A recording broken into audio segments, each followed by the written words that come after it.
Welcome to another episode of the Prep Coach podcast, and we're back. MG's back. I'm back. How was it?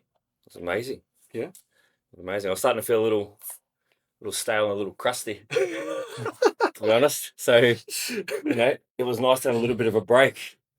And I think I said this on the phone call last week. That was the best post ever, by the way, because I was just trying to imagine which moments were Oh, when we were laughing, I did the collage of us all laughing. when I was being outrageous on the Yeah. The first time that I've, really spent that much consistent time with Talia since she's been born. But when she was just born, of course, as a newborn, they're not very engaging, other than crying and nappies. And she's just so fun at the moment. She's like full conversation. Oh, awesome. Full sass. That's the best. Bossy, wants what she wants. She's also very sweet, very polite. But man, I just had the most fun. 5 to 6 hours a day in the pool. Oof. Love and life. Feeding kangaroos, playing with birds. She would have loved it because she loves animals, hey? Big time. Yeah. She loves animals. She's not fearless at all, man. Like, we were feeding the kangaroos and like a few pallets would fall on the floor, and she can't accept that there's 3 pallets on the floor, even though there's 75,000 in my hand. She just bends over. The kangaroo's head's just here. She picks up the 3 pallets, stands right up, face is like right there, and she's like, you know what scares her? Drains. Water draining down a bath. Oh, really? Because of the noise that it makes? Yeah. That's the strangest thing. Yeah. What makes that sloping noise? Yeah. Okay.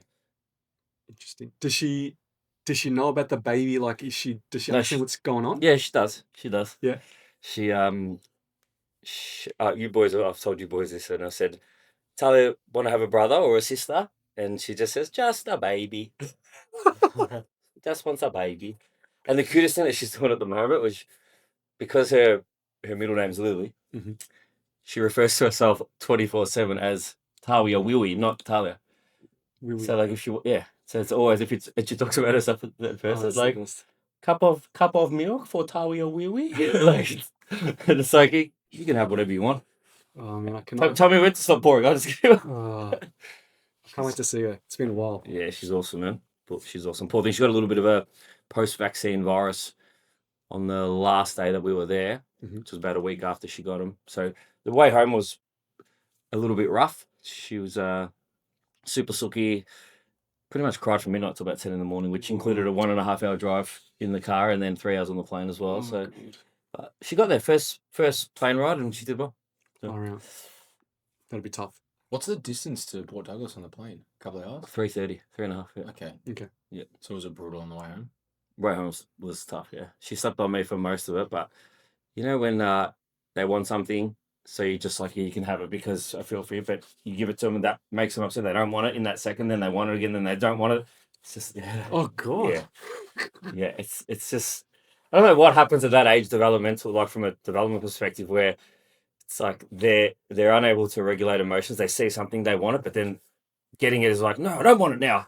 And then I want it again, and then I don't want it. God. And you're like, oh, I don't know. Oh, Jesus. The joys. To exit very soon. I know. May May the 4th. Be with you. How old are you? Next year, grade 1? Yeah, Harvey's in grade 1 and he was in prep. Oh, she's prep next year? Yeah, man. Yeah, they're really close to their first. Oh, my God. Yeah. I wondered whether she was next year or the year after. It's next year. No, yeah, she's next year. She's late. She's October 26. So. Okay. But she's so ready. She could have gone to prep with Harvey now because sometimes I feel a bit bad for her because we kind of talk to her and treat her as though they're the same age, but there's a 15-month gap, so 16-month gap. So, but yeah, she's so ready. They had their orientations the last couple of weeks, and you're not really meant to wear uniform, but there was no way she was not wearing uniform. She's so stubborn. In terms of, you wait till, I don't know whether it's just girls, but she wants to wear what she wants to wear. She wants to wear a yellow dress with like pink leggings or something like that. Good luck trying to tell her otherwise. What's happening? I've learned that it's not worth the hassle, because otherwise I'm leaving and I'll wait down the bottom of the stairs and she'll just stand there and she'll just wait. I'm not wearing them. This is what I'm wearing. I'm like, all right, whatever. Yeah. Even like her ballet shoes, like we're going out somewhere where it's clearly going to be puddles, and she refuses. No, I want to wear these. God. I promise I won't get them dirty and they won't be in a puddle. You arrive 30 seconds, she's jumping in the Yeah, of course she is. So they're going to be in the same school, right? Yeah, same school. Yeah, 7 that's or going 8. to be Let's cute. normalise ballet shoes and puddles. Yeah. Mm. For you, life's going to change a little bit because obviously now they're going to be on the same schedule, right? Same Yeah, school it'll be hours. nice. Yeah. It'll be really nice because, like today, for example, I have to pick up H at 3:30, and then there's a half an hour gap between when Evie finishes kinder. So we kind of hang up here for like 10, 15 minutes, then we go and get her, then we go home. But when he's here, he normally just wants to hang out here for a bit. He doesn't want to have to go and get Evie. And then he doesn't want to have to go into the kinder and then go home. So it'll be nice. It's going to be a lot And better. I think for Jenny as well, because she does all the running around in the morning. She has to take one here and then go to there. Yeah. But yeah, sounds cliche. It goes so fast. Nice. Love it. Yeah. All right. We're good? We're good. Get into it? Ready. All right, let's go. More training questions. Ready? You Used missed to be the theme at the moment, you isn't it? you obviously missed last potty. We just kept going on with the training questions. So Yeah, I feel like the most feedback I've gotten is in the last 5 weeks about just people have obviously got so many training questions that just haven't been asking, and now everybody's like, I kind of thought about it. I was like, I wonder why, when you think this time of year, most people aren't dieting unless they're in a comp prep for season A. Mm-hmm. And therefore, like, what else do you really want to know? Like, you want to go in the gym, you want to train hard, but then you're probably going to be flexible with your diet. You're going to be more social things going on. So maybe asking dieting questions is not the right time of year, but training, everyone's still training. keep So them coming. makes sense. Mm-hmm. All right. How do you know when an exercise has stopped giving you returns and it's time to swap it out of your program? So I know that we've spoken about, not changing your exercises over and over and over again, but how do you know when that exercise now has stopped giving you any returns, you need to swap it out? And if you swap it, I'm going to add to this question, if you swap it, how much do you change of it? Is it like just a grip variation or is it something completely different? I think when you run out of room from a progression standpoint, and I don't mean you've gone 2 weeks in a row where you weren't able to go +1 or take a load increase. I think sometimes, and all of my athletes would know this, there'll be a period where maybe it's been 4 or 5 weeks where the load may be the same, the volume might be the same, but there is progression within that based on the I guess you could say the element of skill acquisition that comes with that. The way that an RDL moved in microcycle 1 versus 6 is very, very different. And then just saying that it's coming. There's progression that's coming, and then it does, and then you ride that wave. But sometimes if you've exhausted, let's say that it was a push session and you find that your plate loaded shoulder press, you do shoulders second, right? So you do all of your chest movement first, like most people would. They train chest and shoulders, and they're finding that I'm just not getting any progression on it. So rather than subbing it out, if it's a good movement, they respond well to it, and you've had a really good run, quite often I'll move the sequence. So we're going to move shoulders first, and so the order of that particular exercise will move further up the realm. Or sometimes it's a matter of making an adjustment to the volume allotment. So they might be doing two top sets of, I don't know, 8 to 10 and then a back offset. Maybe they have one top set of 5 to 6 and a back offset of 10 to 12, and then see if you get a different return there working within a different repetition range. So I think for a lot of movements, once you find something that really gels and agrees well, there's so many different ways that you can yield progression out of it. Whether, like I said, it's manipulating the volume ranges or just moving the sequence of where the exercise has been. So your answer, you didn't say actually swap the exercise out. You just said move it around a little bit, maybe prioritize it a bit more, maybe change the volume, maybe. You never mentioned about swap it for something else. No, well, the reason being is because it's very rare that will happen and you don't get a return. Granted, it might be, you might have it could be, I don't know, let's say that you've run a plate loaded shoulder press, right? And you've been running that for a year, and okay, well, maybe let's move over to a pin loaded, and that might be an adjustment you make or a different piece of kit or something like that. But I think more often than not, too many people just play around with the basic fundamentals that do work. I think it's, if you have manipulated all of those variables that we've spoken about and you're still not getting progression, I'd be really surprised if you weren't, but then maybe you can look at making a substitution. But I think, like I said, you should be able to run that for a pretty lengthy amount of time. MG, would you ever maybe swap out an exercise if maybe there's a niggle occurring or it's putting stress or load on a joint that maybe needs a bit of a break? So maybe changing like the hack squat with a pendulum where you're not using so much load, it's a bit of a different angle on the knee. Like, would you ever do it that way as well? If there was a niggle, for sure. I think a lot of people, they'll hit 2 weeks of the same weight or even 3 weeks of the same weight, and they'll you know, their whole judgment of their success in the gym is on progression at the moment. So 3 weeks without a bump in load or a bump in reps would be like 3 weeks of your weight not going down in prep, right? But in prep, they're happy for someone to look at everything else that's going on in their life and be able to pick apart, oh, hormones, your sleep was shit, this was. But in off season, it gets missed a lot. Like people will be quick to want to change an exercise that they haven't progressed for 2 weeks, but not try and prioritize get 30 minutes extra sleep or not. And if you looked at everything else going on in their life, the psychological stress, like that's just physical stress. It's just one component to, the body's, total position of being able to perform, recover. There's so many other things that people just miss and don't even give any consideration to. But as soon as they hit a progression, it's like change the exercise out. It's no good. Yeah. Like I'll give you a perfect example of what Scotty said, which is bang on the money. I will always go to like a change. This is without somebody having a pre-existing niggle, but I'll go injuries or I'll immediately go to a change in either a rep scheme, be it like switch the order of like heavies first or lights.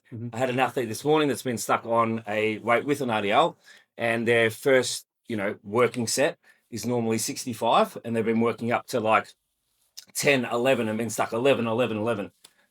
All I did today was I brought their first set from 65 down to 60 instead of doing 11. We did 16, and instead of the second set that they've been stuck at 75 for 9, I went straight to 77.5 and they still got 9. Yeah, okay. So it was like I pulled the first set back and did 5 extra reps. Yeah. Which was a sign that maybe there was more in the first one that they've been doing. And then I put the second one up by 2.5 and matched last week. That's awesome. So, and that was exactly what you just said. So a lot of the time it is there. You do it with your coach. Get your coach to check it if that's something that is available to you, and then really see if it's not there or not. I really like how you brought up about everything outside of the gym. And I know I had a conversation with a client just in a recent check-in, when they said they weren't progressing, they felt like their intensity or the performance wasn't there. And I said, well, these sleep numbers have been down for the last 2 weeks. Also, I asked her, how long are you resting between sets? And when she told me how long, I was like, that's not long enough. Yeah. People rest for like 90 seconds. You need to rest longer than that. On like top fucking hack squat sets. Yeah. I was like, you need to rest. I need 90 seconds to get out of the machine. Yeah. Like what would you say, Scotty, is a long enough rest? Oh, don't give me a time. Give me how should you be feeling from a recovery perspective when you think you're ready to go into the next set? Is your heart rate gone back down? Should you hold a conversation, or are you still huffing and puffing? Like, what do you normally tell people? Heart rate's a good one because, and I use that as a metric where, especially on a big compound, when I get off, say, a deadlift set, my heart rate will be like 165 to 170, and only once it's come back down below 100 will I then be like, all right, now I'm in a position, and that's usually around the 5-minute mark. Okay. Yeah. So I think if you're still out of breath and I think your perception of how recovered you feel, when you're ready to go again, but equally a big compound movement that carries a lot of systemic fatigue as well as peripheral is different to, say, a bicep curl. You might do a set and then you wait a minute, I feel good, I can go again because it's a smaller muscle group. So I think they're things that you need to look at, and also standardizing those rest periods. But again, if you do it, you chase a PR on the top set and you're like, I'm only going to have 3 minutes rest on my back off, because that's what I usually do. I think if you then go in and you underperform on that back off set, it's probably because you gave so much of that, you were under recovered going into the next one. So you take as much rest as what you need in order to get the job done. Yep. Yeah.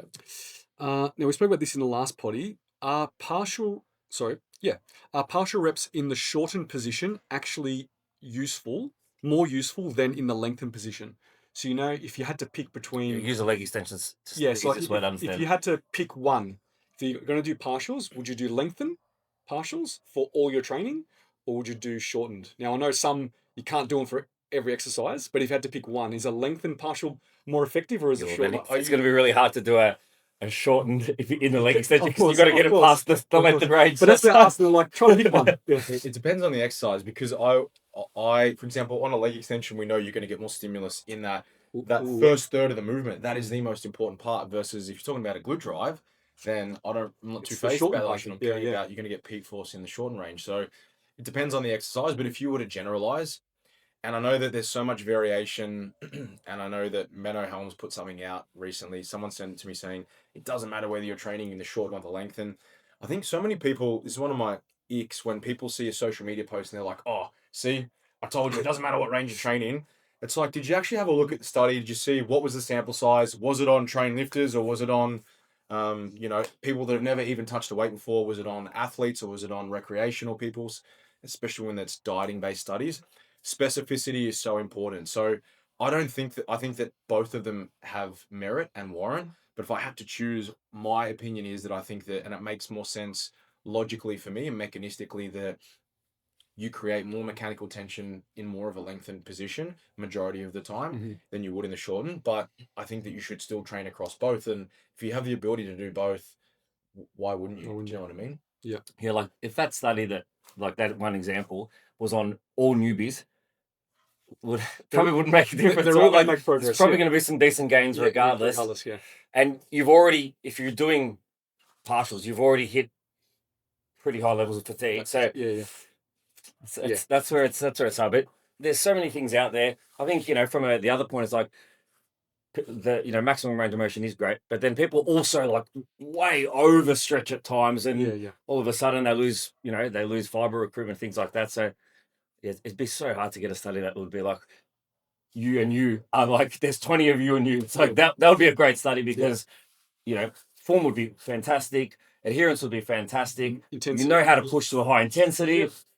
So everything is the answer. Now we spoke about this in the last pod EMG. We're talking about weakness in certain muscle groups. We had one about quads and we also had one about lats. When should an athlete choose a vertical pull versus a horizontal pull if the lats are weak? So we spoke about how, arm path, elbow path is really, really important, whether you're doing a pull down or whether you're doing it as a row movement. Yeah. But if you've got weak lats, how do you know if you should do more vertical or you should do more horizontal? Yeah, I would say, and I had an athlete who had a check-in this morning who has just had some incredible lower half growth, which has lower half lat, lower half body growth, low, which is now, visually this morning I was like, we really need to prioritize lats. So just by chance, she'd sent a video this morning, which was a single arm cable row, and so it's a high row, right, which is absolutely totally fine for that lat. But one of the things that I was able to pick up straight away is that most of the pull was coming from where the lever hand is. Yeah, and from the bicep. And you could just really see that the activation actually wasn't really predominantly coming through the lat at all because there was no initial scapular retraction. It was just pull from there, pull the elbow down. We spoke about this last pod, yeah. Yeah, did you? Yeah, we did, yeah. Cool. So like that's more so whether it's there or it's there or it's there is probably more so what the lever's doing to make sure that I'm pulling tension in. I think where most people and most coaches would really, really, really benefit, which is something that I spent a lot of time doing early on, is like having a look at the way muscles actually move, and then trying to understand if a muscle fires like that, trying to work within that range is going to really, really help you get more fiber recruitment. I think from a lat perspective, it's always been like straight above the head, but we know you can get great lat engagement horizontally and vertically, as long as your setup is good. And again, really thinking about your arm as the lever to move this muscle. So think about that and think about, okay, if I want to move this muscle, the arm can kind of be in any position. Is it more optimal to be here? Maybe. But for me, I get great lat recruitment when I pull horizontally. Yeah. As long as the setup's correct. Yeah, and the arm part's correct. Yeah. So it's again, whichever one helps you to get more fiber recruitment and whichever one you feel like you're getting far more out of the lat. I think, again, people can really overstretch the lats as well. Yeah. And then, again, thinking about the way that muscles fire. So I think it's about understanding the range of motion that the muscle moves in, setting your lever up for success as well, pulling through the area without always pulling from the wrist. I think so many people just pull from the wrist. And it took for me to get crazy tendinopathy to really work that out. Yeah. I would probably say for this question here is give horizontal pulling a go. For sure. For your lats, because we've always known known vertical pulling, right? Lat pull down, lat pull down, lat pull down. I'd probably say in majority of your program, you're not using as much horizontal pulling as you can to train the lats. So I would give it a go. So, but I think you're right. You've got to know and you've got to feel the movement first. So there's got to be a lot of experimentation. I even know sometimes when I'm, reviewing someone's form and I'm like, something doesn't look right there. And then I'll sit in my office chair and I'll be like, they need to be tucking that in and doing that. with a row, you need adduction. Yeah. You need to be slight tucking. supination. Yeah. So if you think about neutral, so you want to adduct, so coming into the body versus abduction, and then a little bit of supination. But again, it's that cue of so many people, whether it's a vertical pull or horizontal, they flex at the elbow as opposed to drag the elbow, because you can see someone do a pull down, someone's going for a maximum stretch, they get to that point and then they lose tension, and then it becomes bicep first and then lat second. So in essence, you're training the bicep in the length and range, but the lat's only really in that short position. So, and that's where sometimes you can scale the load back. And anyone that's training pull, focusing on the flight path of the elbow, the lat's line of pull being directly in line with the midline, adducting and also dragging that elbow down into your hip pocket. And if you're pulling from above, pulling down into that hip pocket. If you're doing a pull down and the flight path of the elbow is going back, not to say that it's wrong, but where you're biasing stress isn't there's less bias directed toward the targeted tissue, which in this case is the lat. It's going to be more mid-trap and rhomboids. I really like what you said then, because I literally gave feedback to an athlete who I was reviewing their lat pull down as a wide grip, and it looked like they were doing it right, like straight down, elbows going beside the torso, not going back. But when they came down, I was like, the elbows are still, even though they're beside, they're kind of flaring. And I was like, they're not adducting in. So I said to her, when you grip the lat pull down bar, pretend like you're trying to bend the bar. Like as if you're trying to like bend the bar together, like you're a strong man, you're trying to like break the bar, so that when you grip it, if you think you're trying to bend it, your lats will you will adduct through the lats and then pull down. And she didn't. She's like, work straight away. So even like the smallest things is something that looks right, but if you don't know the action of the lat or what's it trying to feel, then you won't know that there's a missing component there. I always say, like, if I put the lemon in your armpit, squeeze the juice. Squish it. Squeeze the juice out. That's my key. Squeezing the juice. Squeeze the juice, baby. Squeeze the juice. All right. Now we spoke about this in the last potty, cluster sets. So what's the best way to program cluster sets and when to actually use them? Or cluster sets, if you prefer. You can have cluster sets. Cluster sets. Like, what's the best way to program them? When would you? Is there some exercises you wouldn't do them on? Yeah, I can deadlifts, squats potentially. Yeah, like I think you don't want to. Cluster sets are an intensifier. They're a tool, so they're not the holy grail, but they're a good. We spoke about last week. They're a really good training intensifier, a modality, if you will, that allows you to expose someone to close proximity of failure, but also maximizing stress in the length and range, so that you know that you are maximizing that mTOR pathway. So I think in terms of where you would allot them, depending on the session, you don't want to be, if you're chain and chest, for me, I wouldn't have an intensifier in the very first exercise, because the compounding effect of that is I'm going to accumulate a lot of unnecessary fatigue, both systemic and peripheral early on, which means that the next exercise, if I'm doing 3 or 4 chest exercises and I'm putting intensifiers in exercise 1, it's not going to be ideal. So I tend to use them on the last compound of that particular muscle group. So if we're training pull today, you're doing a traditional a mag lat pull down, and then you might have a one arm lat pull, and it might be a lat bias horizontal row with a close grip, something like that. Again, focusing on adduction, might use it on something like that. And then if you're doing a row movement, you might have an iso row, and then you might do a mag row, and then you might use it on a mag row. So using things like cable machines are really, really good for that, because again, you're not accumulating that same fatigue that you will with a barbell. But I think as long as you've got at least one lot of clusters on a particular muscle group, if you're taking it to close proximity to failure, that should really be enough. Also, and I use them on isolations for arms all the time. Yeah. Also with the cluster or any kind of rest pause technique, you want to do it on an exercise where you can stop and start very easily. Like you wouldn't do it on dumbbell shoulder press, because you got to drop the dumbbells down and you got to pick them back up. For sure. So you do it. Maybe you might do it on a shoulder press machine or something like that. Machine, or a Smith machine, something like that. So you got to select the exercises based on their efficiency to be able to restart again. Anything on that? No, just go back to question 1, which is like somebody who's hit a progression plateau. Again, not on big compounds, but if it's anything else, because you can plateau on everything, maybe that's the next way of you being able to find that total volume overload with much by using an intensifier. By using on that exercise where you run out of rope.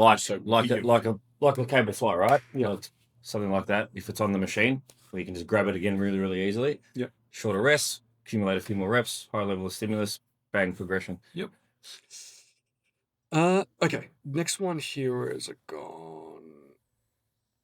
I had it. It was right here. It had to do with chest exercises. I lost it, but it basically said, what's the best way to train your chest if you have long arms? I feel said so. I mean, he's probably the right guy to ask over here. Mine are long, but I don't have the chest that he's got, so he's probably the right man to. Is there specific exercises you would avoid, or would you do something before to pre-fatigue the chest or something like that? I'm very big now on mobility. Like so many people have big shoulders and they have a lack of chest development because the head of the humerus sits further forward. And in today's society, we're on our phones, we're kyphotic, we work on computers, we lean forward.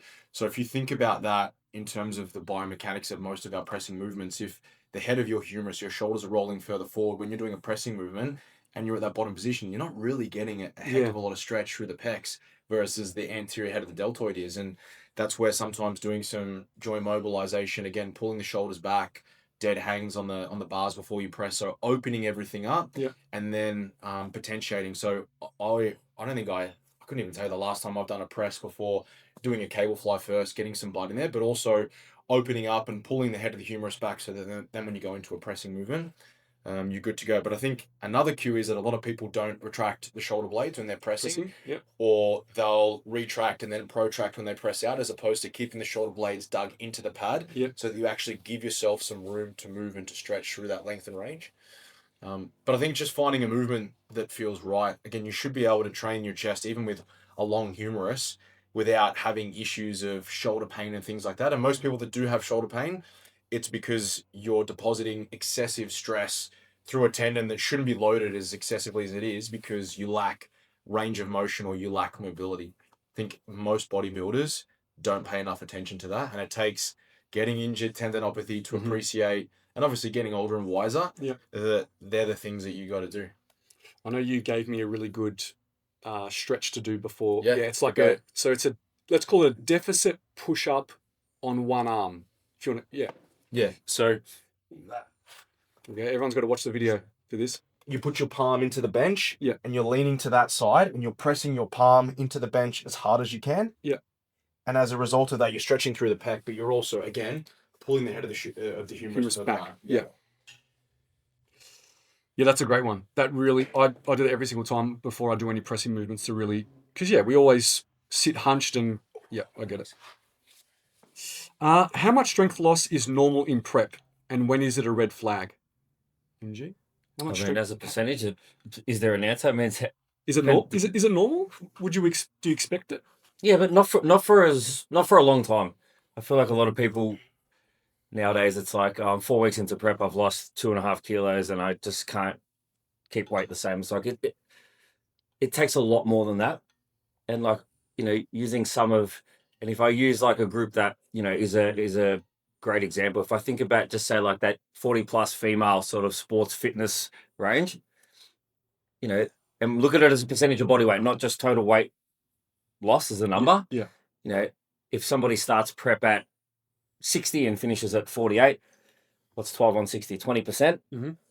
Maybe in the last 6 to 8 weeks, I start to see some minor declines, but and I'm sure you've had feedback from athletes who are 6 weeks in and 2.5 kilos down, and are saying that they're already like had to drop 20 kilos off this, or so I think there's an element of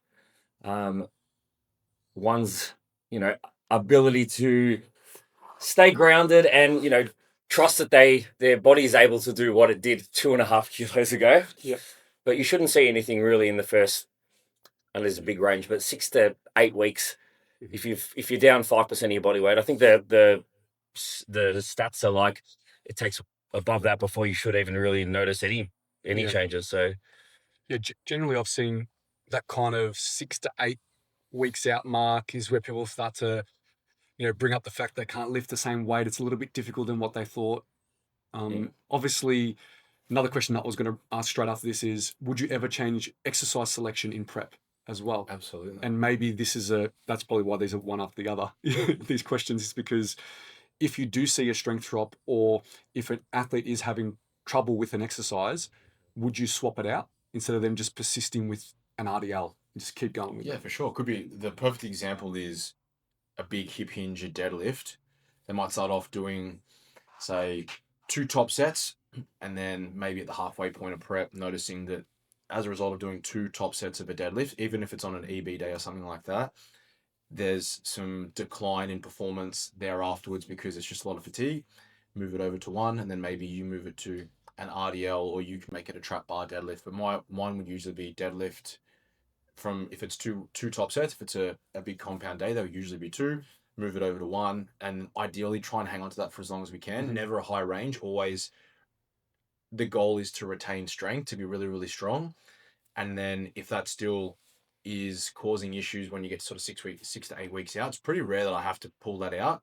They'll usually, if they have 2 hip hinges, they won't deadlift on both of them. One will be a deadlift, and it might just be 1 set. And then the RDL, they might have, say, 2 top sets. But then you've got the ability to then, if you really needed to, you could pull a deadlift and move it over.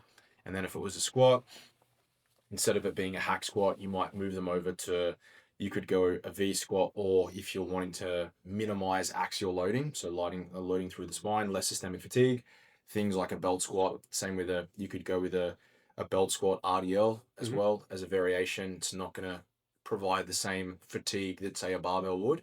So I think they're probably the main ones, but all of your other exercises, you shouldn't really have too many issues there. Another one is if people are barbell hip thrusting. For me, that's an exercise that I used to end up with bad bruising because you're very, very lean. Yeah. And it would look like you've been beaten almost. Yeah. And so I'd have to have like 2 towels and a mat underneath, because if you're moving a decent amount of load, it just rips into your legs. And that was usually more painful than the actual exercise itself. But they're the things that we do. You know what was funny with me? RDLs were getting difficult, but a funny thing was lat pull down was getting difficult because Getting pulled off the ground. I'm getting pulled off the ground, off the seat, and also the pad couldn't go low enough because my legs were getting smaller. They weren't as thick anymore. Obviously, There's plates underneath. So I have to put plates underneath so I could sit under and really lock myself into the seat so I wouldn't lift off the ground. It was getting really difficult. That's one of the biggest cheat codes, I think, with anyone doing a lat pull down. So many people who just sit there, and even as they start to go heavier in the off season, there's a gap and they get pulled up. Versus, I always cue my athletes, plantar flex up on the balls of your feet, driving into the ground so that you're wedged really, really tight to the point where it almost feels like the machine's going to move, so that you've got a stable base to then keep all of the tension on the lats. Yeah, definitely. Should you change, or should exercise selection change if someone has long femurs and a short torso?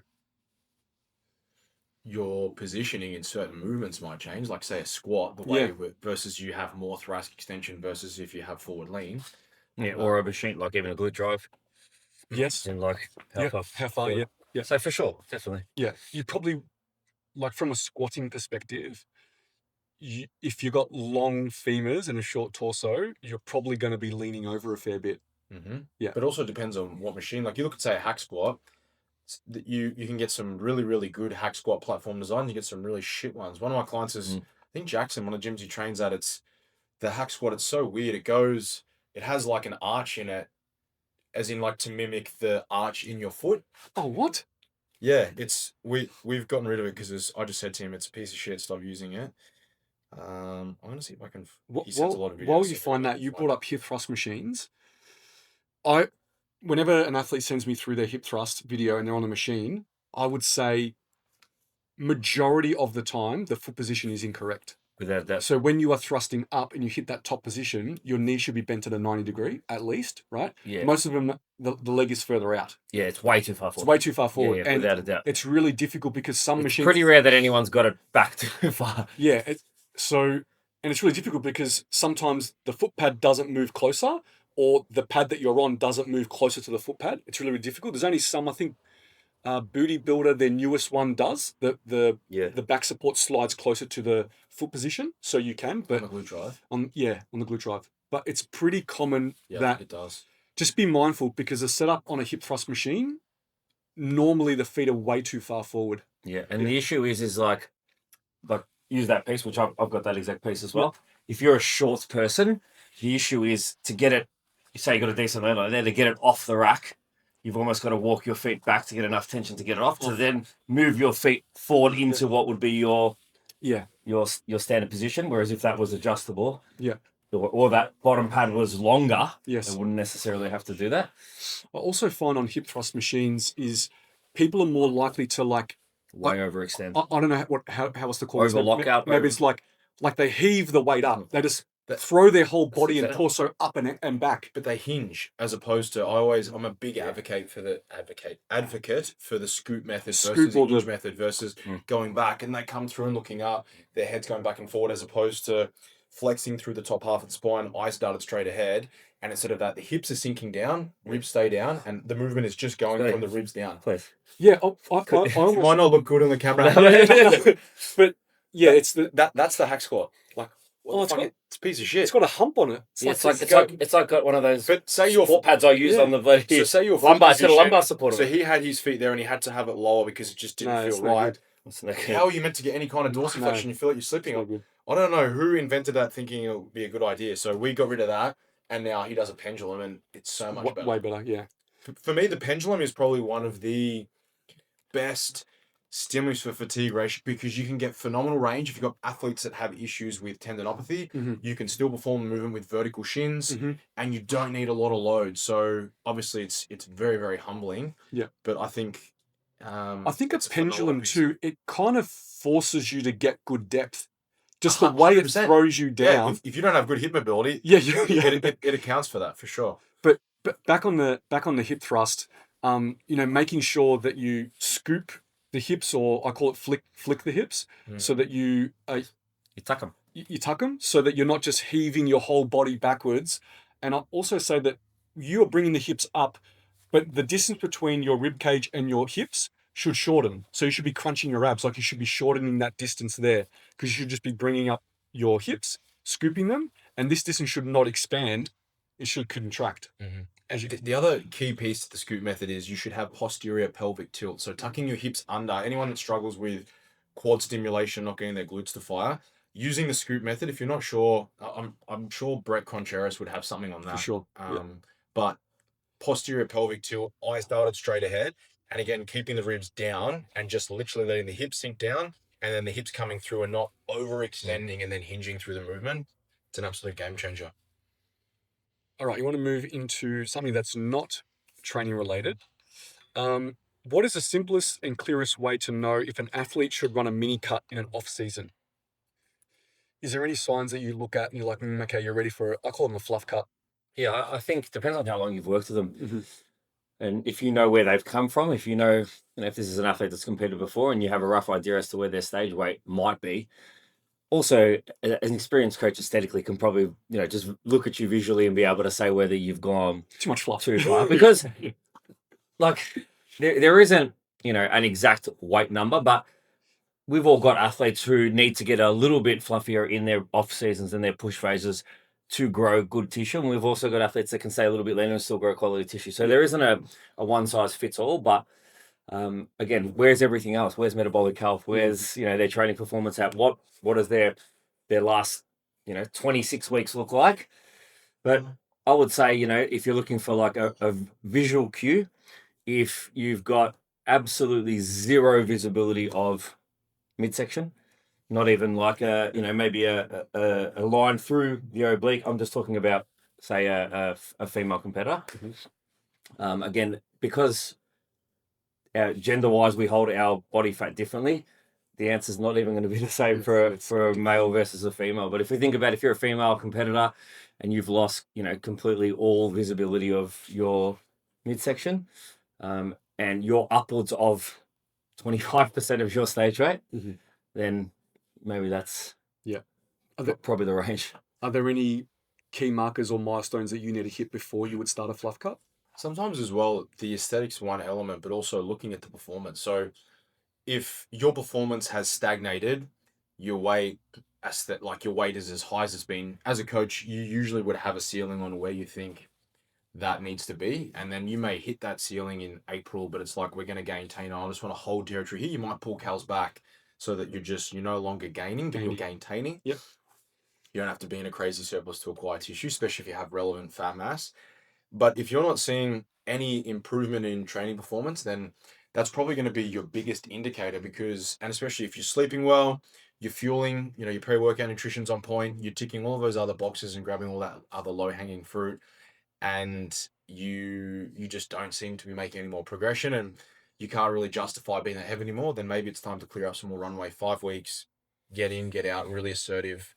I've been pretty public about the fact that I think running 8 or 10 week mini cuts in the improvement season is just a waste of time. You can get it done. I have some athletes that get it done in 3 weeks. Most of the time it's 4. Girls are usually 5. Most guys are 3 to 4, where aggressive cardio, get it done, resensitize hunger. You know, most guys will pull off 7 or 8 kilos in 4 weeks, and then bang, we've got some runway and you're good to go again. And then again, reversing back out, metabolic health is good. There's no real, diet related fatigue or anything like that. Yep. Most of the time it's welcomed. Yeah. And they're ready to push up again. And as a result of that, performance per body weight, like per kilo that you weigh, is usually better, pound for pound or kilo for kilo. Yeah. Is there any kind of time between fat loss phases that you would make sure that there is an extended period of time? Like, would you not say, I'm not going to do 2 mini cuts if they're within 3-4 months of each other? If you're having to mini cut more than twice a year, you're getting too fat. Yeah, cool. Just wanted to bring that up. Yeah, I think so. Well, it's more just, I have some athletes that haven't even run. Like, I'll use Timson's example. He got off stage last year. He hasn't run a mini cut yet, and he won't probably until maybe May, June next year, because he ingests 1,000 milligrams of caffeine a day. Yeah. Yeah. He's got a monster Christmas tree. Yeah. But it's like, your performance is still going up, weight is still trickling up. Yeah. You're acquiring tissue. Then, for me, why waste time? Like, if you're having to mini cut all the time, it tells me that you're not really adherent to the intervention that you're putting together, because you're not going to put together any in the off season. You don't want a rate of gain of 1% of body weight per week. Otherwise, you end up way too fluffy every 3.5 months, and then you've got a diet. And again, humans weren't designed to diet. It's something that we do. Again, it's called bodybuilding. You have to build and lay down those foundations so that when the time does come to diet, you're also a lot more sensitive to the dieting condition, in terms of your rate of loss is a lot more assertive. Like, think about the back end of a really adherent off season, even with some off-plan stuff. People think having an off-plan meal once a week doesn't make an off-season adherent or productive. There's allowed to be flexibility, but think about the back end where you've definitely eaten enough calories for a long period of time. Most of the feedback around that time should be, I can't get my weight to stay up.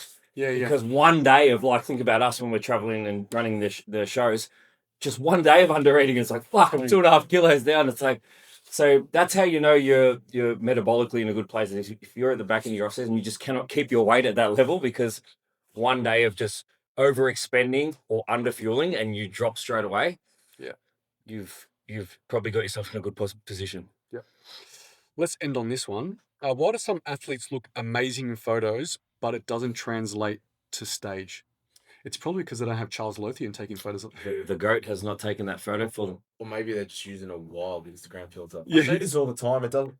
Like Who's matter how good someone looks on an Instagram photo? At the end of the day, you can put all the. I never understood this, people that put filters on, because when you stand up there underneath the lights, you can't hide behind a filter. You're either shredded and you're peaked, or you're not. Yeah. So if you need validation to be like, oh my god, you look amazing, you're gonna crush everyone. Like, yeah. Even photo to photo, we see some of our own athletes post a photo on Instagram, but then we've also seen their progress photos, so we know there is a difference between those photos, even if they're taken on the same day. Yeah. But man, I just got back from Port Douglas. I trained there in that gym. It was a tiny gym. I didn't post those ones I put on my story at the start of my workout. I posted them at the end because there's a pump. But like it's and that's with no intention to change the way I look. It's just no one's going to go into the gym and post a shot of themselves on their first set. Yeah. You're always doing it when everything's in the best place. So that's most of the reason why. But man, there's some of my athletes have shown me some stuff that's out there from a filter perspective, or from like a, being able to change a photo. That would really, that's mind blowing. Like, wow. I'll never forget the very first pro show I did. There was a guy from Nepal who I competed against, and I remember someone showed me a photo of him during the week of peak week, and I was like, fucking hell. Dangerous. I thought I was lean. This guy's fucking ridiculous. Anyway, seeing that, I was like, you know what? If I'm top 5, like I'll be happy with that. And then I remember pumping up backstage and being like, Jesus Christ, I can't believe I thought this guy was like really elite. I'm like, I don't know what filters he had on, but he looked like he was 8 weeks out, respectively. Really?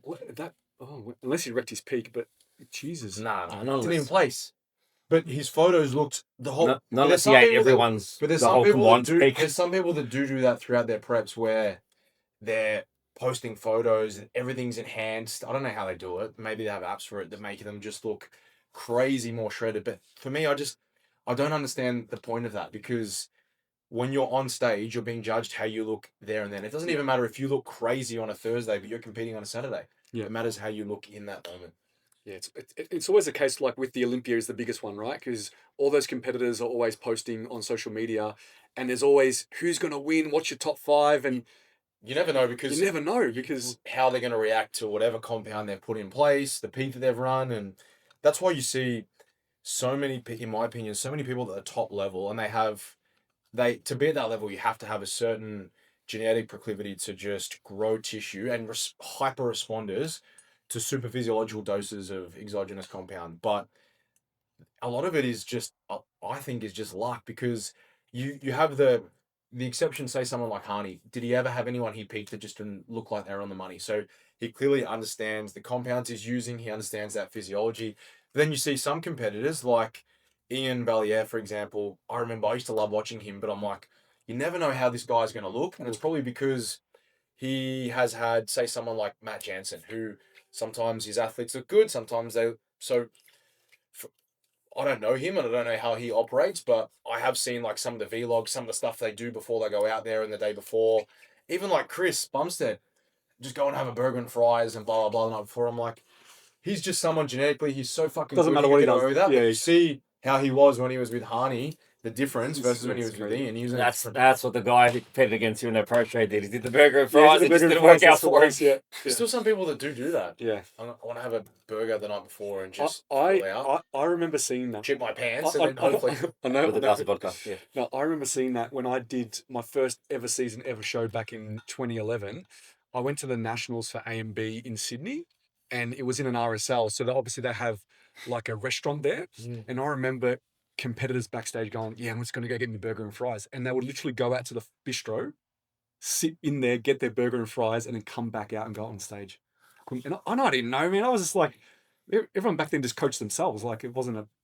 I was just like, far out. How could you risk it? How could you just go out there and just do But that? the alcohol thing happens all the time, even at... Oh, still better. Which How many blows times my we mind pack up the because- NBA show and I there's know we see bottles. those mini bottles I know, we see bottles. everywhere. Yeah, we It see happens bottles. all the time. Yeah, If you're trying to get nutrients into the blood so that you can maximize uptake, you're trying to maximize plasma volume. As soon as you're ingesting alcohol, as soon as you have ethanol in the blood, all of those other pathways, carbohydrate, fat, no thanks, stops until it can excrete it out of the bloodstream. Yeah. So it's literally the dumbest fucking thing. Yeah. It is. Well, I think we'll leave it there. Yeah. As everyone goes to the cup and throws the ball. Yeah. All right, that was good. We've got one more episode left next week, and then we're going to have a bit of a break. Come back in the new year. We've also got our meetup, which is next Sunday, 21st, 10 a.m., Powerhouse, Bayswater. We do. And the retreat. And the retreat. We have a spot that has become available. Okay, cool.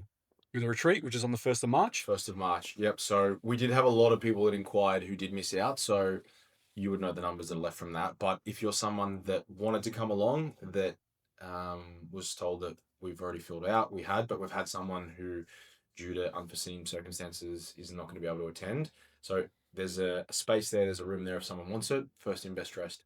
Done. All right. See you in the next one. Thanks, guys. Sad. And also, you didn't even mention that. This is It the requires person that gave me that will know what that is. It's the episode sponsored by that person. Yeah.